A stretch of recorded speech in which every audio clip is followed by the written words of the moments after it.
Now see one more question based on simple formula. Integration of sin x and cos x. First we separate the function. Integration of simple sin x minus cos x. Integration of cos x, that is equals to sin x. Now see one more question. 1 minus sin x upon cos square. In this question, if you see, the statement is in the form of numerator and denominator, but we have no formula in the form of u upon v for the integration.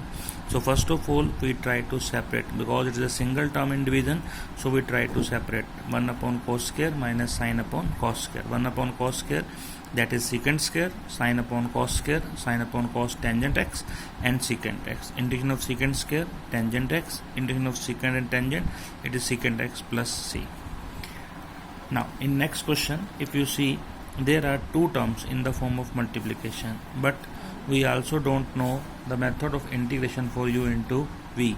In that case, first of all, we go for simplification, means multiply under root x with all these three terms, and remember the adjustment of power. It is power 2, it is power 1.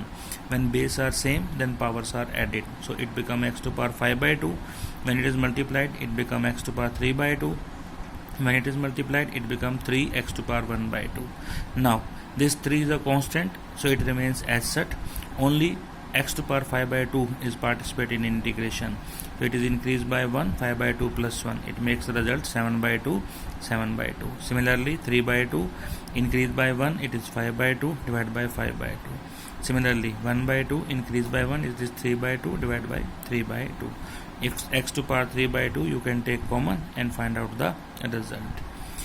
Now one important concept, see, the statement is in the form of u upon v, but we don't know about the u upon v in case of integration.